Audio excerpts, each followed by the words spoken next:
E agora, você acompanha pela Rádio Rio de Janeiro o programa Estudo das Obras de André Luiz. Vamos refletir sobre o livro Nosso Lar. Produção e apresentação, Tereza Cristina e Marco Antônio. Olá, caros ouvintes da Rádio Rio de Janeiro. É um prazer estarmos novamente juntos para estudar o livro Nosso Lar. Livro que foi psicografado por Francisco Cândido Xavier pelo espírito de André Luiz. Amigos ouvintes, é com muita alegria que retornamos aqui a fim de meditarmos um pouco mais nos ensinamentos do Nosso Senhor Jesus Cristo, com a ajuda do livro Nosso Lar. E nós estamos no capítulo 5, no finalzinho dele, né? Vamos recordar o que nós falamos anteriormente, dizendo que Lísias faz uma advertência a André Luiz, dizendo que o trabalho de cura real dele, o trabalho de cura é peculiar a ele mesmo, né? A cura real, que ele vai fazer, faz os curativos, a medicina está aí para isso, mas a cura real é de cada espírito, né? E aí, dizendo que a cura real dos males dele, André Luiz, persistirá em si mesmo, até que o André Luiz se desfaça dos germes de perversão da saúde divina. Comentamos sobre isso, né?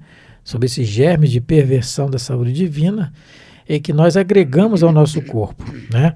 Pelo descuido moral e pelo desejo de gozar mais que os outros, né? Resumindo, pelo nosso desequilíbrio, ainda vigente em nós, né? E pela nossa rebeldia e falta de disciplina. E aí ele diz que na carne terrestre, onde é que a gente abusa, também, apesar de abusarmos, ela é o campo bendito de oportunidades, onde poderemos conseguir realizar futuros labores de cura radical, né? De cura radical. Quando a gente permanecer nos deveres justos, né? Deveres para com Deus, né? E André Luiz medita em cima disso, né? Pondera, medita e começa a chorar. Falamos disso, né? Terminamos falando da questão do choro, que pode ser um choro de revolta, um choro que não é o caso aqui, né? Falamos sobre a questão, nossa, cada um de nós, quando desencarnarmos, esse choro vai ser inevitável. Porém, pode ser de revolta sim, porque vamos desencarnar muitas vezes no momento que teríamos que fazer tantas coisas, meu Deus, tudo depende de mim, tantas coisas, mas desencarnamos. Será que Deus errou a hora? Pegou na hora errada? Não, não é assim. Cada um desencarna na hora e encarna na hora certa, né? Nas leis de Deus não tem falha. E aí, agora vamos continuar no, Tereza, ponto? 37º parágrafo. 37º parágrafo. Ou penúltimo. Finalzinho, para muitos penúltimo, no finalzinho do capítulo, mais conhecido como penúltimo. Lísias, contudo, terminou o tratamento do dia... Esse é o antepenúltimo. Então, mas a gente volta, né? Lísias, contudo, terminou o tratamento do dia com serenidade e falou, apesar do choro copioso, olha o detalhe, porque tudo a gente tem que observar aqui na leitura, gente, os detalhes. Lísias terminou o tratamento, contudo, quer dizer, apesar do choro dele, espontâneo, copioso, chorar copiosamente não é derramar lágrimas, não é chorar muito, copiosamente. Mas apesar disso, o Lísias terminou o tratamento com serenidade. Ele não foi lá na André Luiz, coitadinho, chora não, tadinho, chora. Não teve isso, não tem.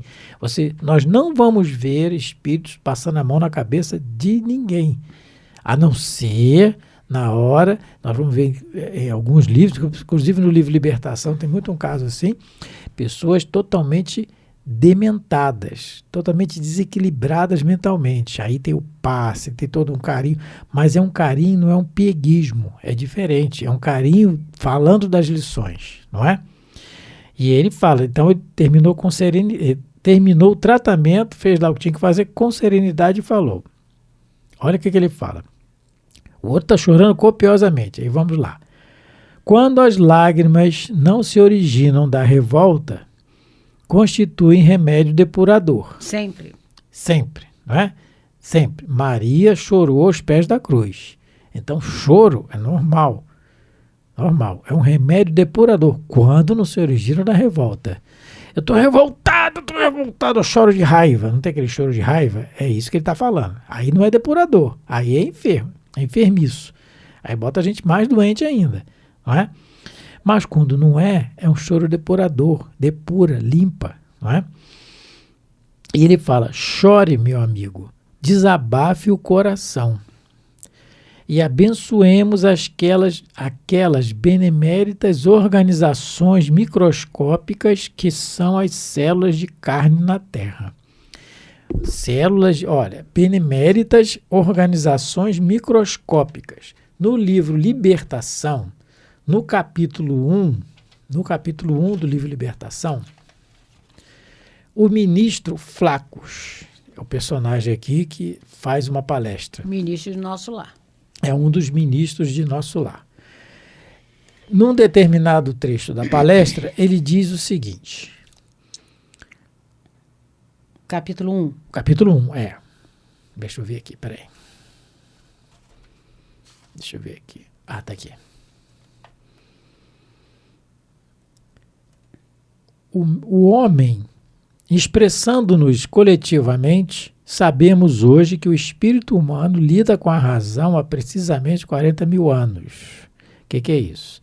40 mil anos para cá, teve a migração de um planeta cujo Sol, de um sistema solar chamado Capela, que houve uma migração de espíritos que não tinham evoluído moralmente e vieram para cá povoar a Terra. Então começou a era da razão, do raciocínio, da inteligência aqui. Né? Quem quiser mais detalhes, livro Evolução em Dois Mundos. E a Caminho da Luz. E a Caminho da Luz também. Aliás, Evolução em Dois Mundos, mas não, a Caminho da Luz, desculpa. E aí ele continua. Todavia, com o mesmo furioso ímpeto com que o homem de Neandertal aniquilava o companheiro, o homem da atualidade extermina o próprio irmão a tiro de fuzil. O que ele está dizendo? A nossa inteligência raciocinou, mas o nosso moral ainda não. O que isso tem a ver com a questão das células? Ele continua. Ele fala assim, os investigadores do raciocínio identificam tão somente essa anomalia sinistra, nessa anomalia, a renitência da imperfeição e da fragilidade da carne. Quer dizer, ele está dizendo que investigadores cientistas botam a culpa na carne, aquela questão da carne ser fraca. Como se a carne fosse permanente individuação diabólica. Né? Mas não é assim, ele continua. Esquecidos de que a matéria mais densa, que são as células, não é senão o conjunto de vidas inferiores incontáveis, em processo de aprimoramento, crescimento e libertação. Então, as nossas células são vidas inferiores em processo de aprimoramento. É só a gente estudar ali um pouquinho de biologia, a gente vai ver as funções das células, respiração, digestão, excreção, tudo ali, cada organela daquela ali tem a sua função. Então, são princípios princípios. A Teresa falou no programa passado, não foi, Teresa? Princípios inteligentes. Ou princípio espiritual. Ou princípios que estão no princípio da inteligência ainda, nos rudimentos ainda. Incontáveis, em processo de aprimoramento, crescimento e libertação. Então, são princípios que vão habitar outros corpos, que vão habitar até se transformarem em inteligências reais, como nós somos hoje, não é? Isso aí é só um preâmbulo, só para nós dizermos a importância do que ele está dizendo aqui, para que nós abençoemos as beneméritas organizações microscópicas que são as células de carne. Então, quando eu reencarno com muitas células do meu pai e da minha mãe, né? Então, a influência tem, porque são células que são carregadas, são municiadas, vamos dizer assim, pelas nossas emanações mentais, de raiva, de ódio, de tristeza, de melancolia, de revolta e vai por aí fora. De alegria. Ou então de coisas boas, de alegria, de esperança, de determinação, de disciplina. Também vão alimentar essas células. No momento que meu papai e minha mamãe, eu sou resultado de um cruzamento deles, de células dele, na formação do meu corpo, vão vir essas coisas também. Só que o meu espírito vai sobrepujar isso. Vai sobrepujar e vai ser uma luta que eu vou ter que travar contra essa influência que eu recebi. Por isso que nós vemos em muitos casos pais que nunca beberam, exemplo prático, pais que nunca tocaram álcool na boca, mas o filho desde pequeno é ligado à bebida. Pais que nunca fumaram e a criança desde pequena quer pegar a guimba do cigarro para fumar, porque ela traz isso como espírito. Ou então o inverso, pais que fumam e a criança odeia o cheiro do cigarro. Pais que bebem são bebedores contumazes e a criança não pode nem ver, nem sentir o cheiro do álcool. Então, é isso que ele está falando aqui. Então, essas organizações microscópicas, para que nós demos a devida importância a elas também, né? O ideal é que a gente até aprenda a conversar com elas. Não é? Já que é para abençoar, vamos aprender a conversar com elas também. Porque se elas já são princípios inteligentes, já são princípios espirituais em evolução, né, como nós estamos, então nós temos essa responsabilidade, por isso também de cuidar do nosso corpo, porque nós já temos ali nas nossas células princípios em desenvolvimento e nós vamos ser responsabilizados pelo que vamos fazer a esses princípios inteligentes, não é?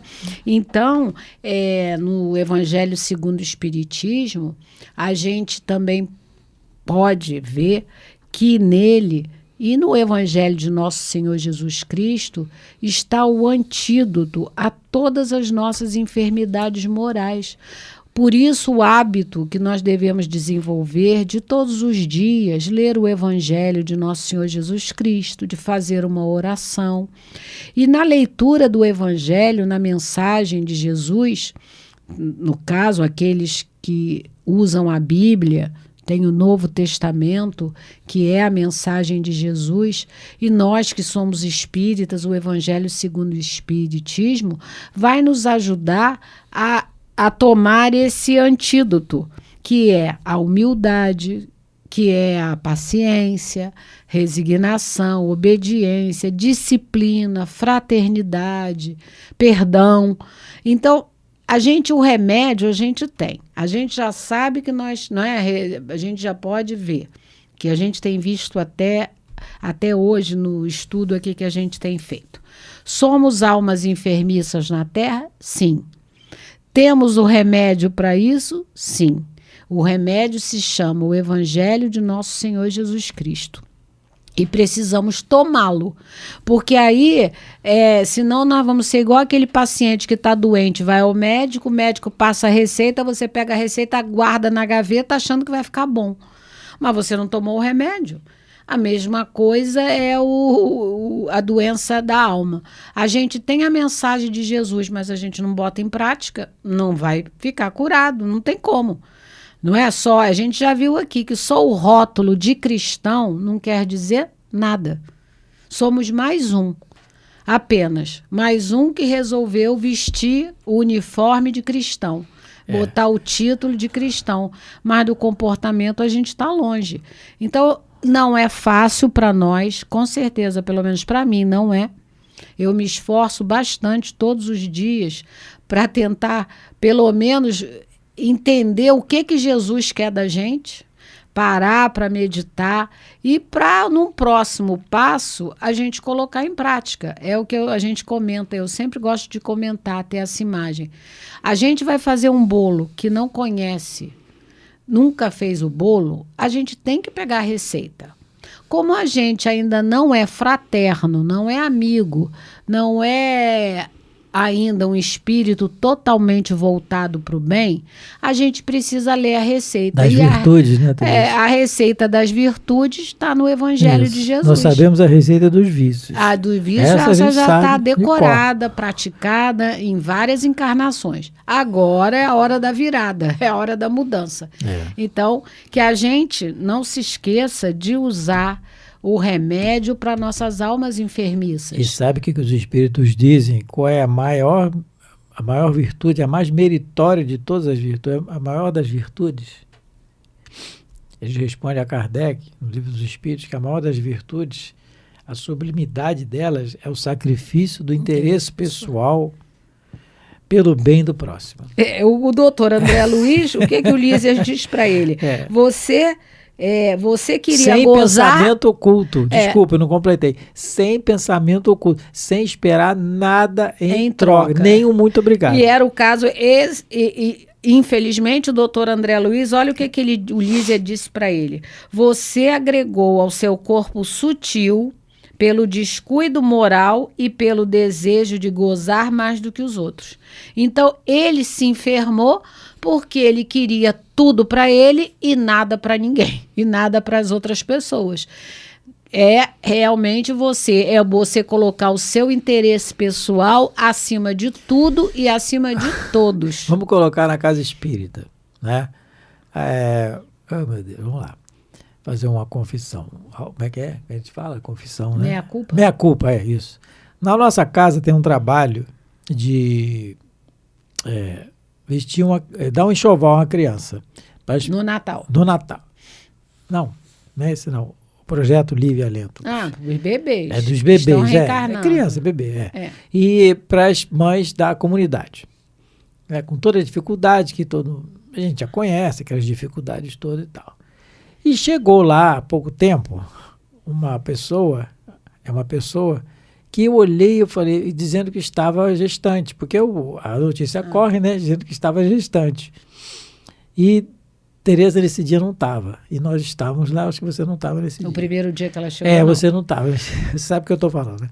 E aí ela chegou, e eu na minha ignorância, naquela, sempre, ai meu Deus, Aí tem uma companheira nossa que ela é da área de saúde, ela trabalha na área de saúde e ela que lida mais com a parte, né, do pré-natal, de tudo, né? Das orientações. Eu pedi para conversar isso com ela, espera só um pouquinho que a nossa amiga vai conversar com você. E aí, Deus, um pouquinho ela foi conversar. Aí eu fiquei observando e comecei a julgar. Isso não está grávida nada. Não é coisa nenhuma. Isso quer pegar essas coisas para ver. Olha o meu julgamento, já foi. Muito magra. Somos que ela nós. Tava, né? E estava magérrima, gente. Magérrima. Mas uma fraqueza. Parece que com alguns vícios, né? E sei, relacionados a entorpecentes, alguma coisa assim, né? A gente não fica questionando isso a pessoa porque o objetivo é outro. Então, mas me pareceu que isso não está grávida nada, gente. Não tem nem barriga, tem. Eu, na minha ignorância, não tem nada e tal. E já estava com algumas semanas, né, Tereza? Meses. Meses? Não, mas... Ela chegou na casa com 4, 5 meses. Isso, 5 meses, gente. Não demonstrava absolutamente nada. Eu falei, meu Deus do céu. Bom, tudo bem, fez a ficha, passou. Na outra dia, ela trouxe o papel comprovando a gestação. Não tinha ido, né? E eu continuei. Esse papel é falso. Isso é falso, isso não sei o que, e continuei falando, continuei pensando, né? Não exprimiu, pensando, falei, meu Deus do céu, olha, gente, quando foi semana. Tem 2 semanas. 2 semanas ela esteve. Não, mas depois você viu a barriga dela. Aí eu vi, falei, Jesus, será que não é barriga d'água? É criança. Olha, gente, chegou depois o neném nasceu, né? Aí, quando foi na semana... Uma semana com um bebezinho... 2 semanas atrás veio a menina. É uma menina. Mas a coisa mais linda do mundo. Gente, mas muito linda. Cabeluda, bonita, mas linda. Eu olhei e falei, Jesus, perdoa.